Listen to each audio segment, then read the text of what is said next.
Hey everyone, it's Desiree, and yep, I'm back with another past club kit, again with the large die of the month, and this one is their Wreath slider card. Yes, I say slide card here, but I meant to type slider card. So, since we are close to the holidays, I had to play with the snowflakes, but with this large die, you can do Easter, St. Pat's Day, spring, 4th of July, Valentine's Day, fall, just all kind birthday. So there are so many dies when it comes to this die set.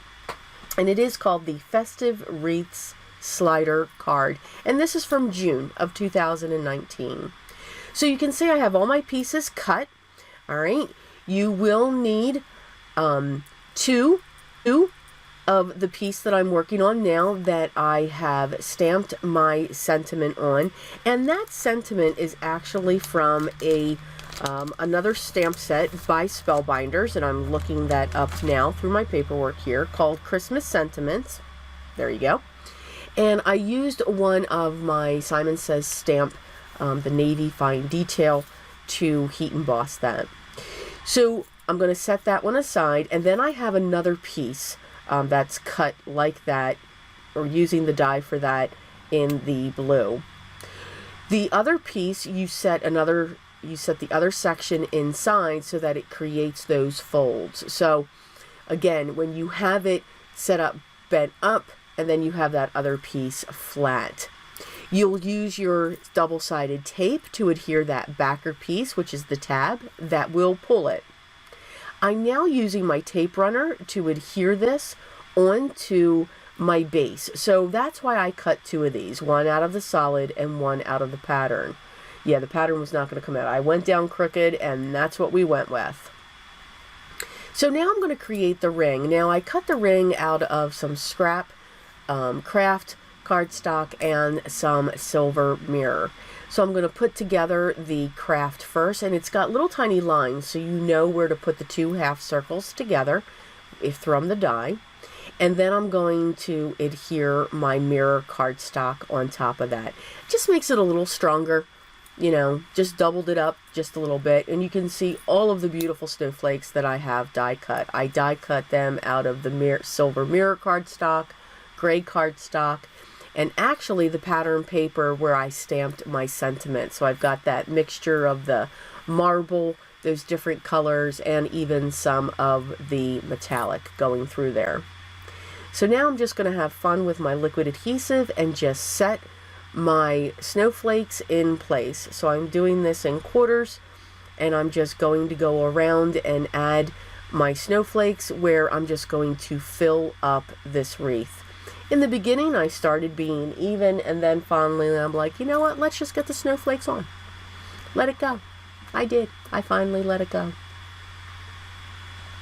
So you can see with that piece that's in the right there, the center score line that's within the die that comes towards you, and then that bottom piece will lay flat because that's what's being attached to the mechanism, the tab that you're going to pull. And then that's how your card bends. Now, when you first try the mechanism, just so you know, it will feel stiff. But as you keep bending it and pulling on that tab, the fibers in the cardstock will actually break down, and you'll find that it gets easier and easier to activate the slider when it comes to your card design. So you can see I'm really making this full, just filling it up with some small ones, filling in some areas. But I just want to have lots and lots of snowflakes. I love snowflakes.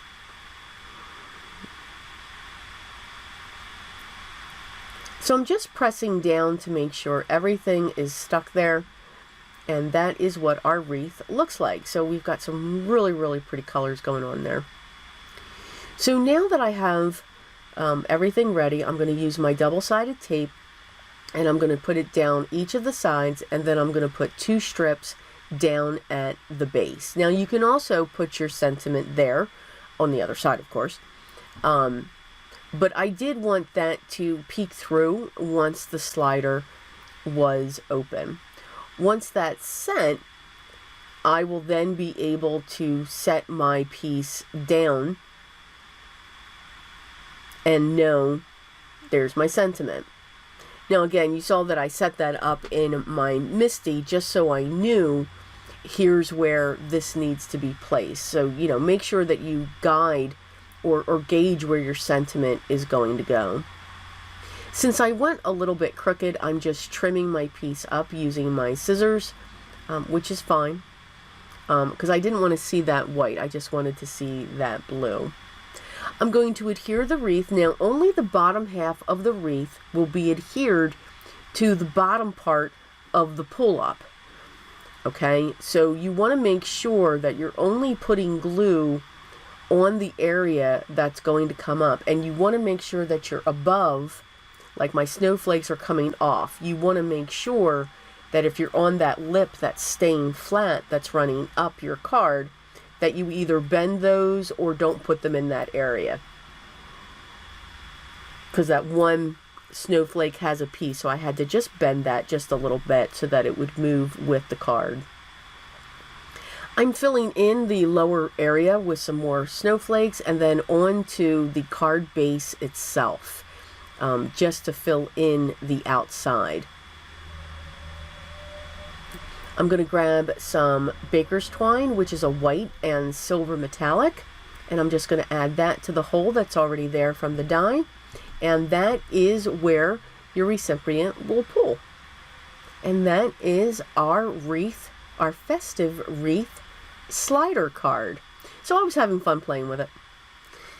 I do eventually come in with something else. So I pulled in, I love white pigment ink on dark blue cardstock, or just for the holidays. I love it on craft, I love it on light blue, I love it on aqua.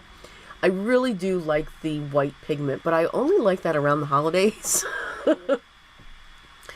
So just added that just to give it a little bit of whimsy going on there. So I do hope you enjoyed today's project. I do hope you found it helpful. If you already are a subscriber and you have this, hopefully I gave you a little bit of inspiration. But if you don't and you're not a subscriber, but you still wanted this and you wish you could have it, here is your chance. It is available for purchase, and I will have it linked down below, along with all the other products that I used as well in today's project. If you have any questions or comments, please leave those down below as well, and I'll get back to you as soon as I can. I want to thank you so much once again for stopping by and just taking this little bit of time and watch the video. If you are a subscriber, thank you for being here. I greatly appreciate it, and I hope you'll continue to stick around. If you haven't subscribed yet, love for you to hit that subscribe button, ring the bell so you know when the next video is coming, and by all means, remember what is most important. Always be creative.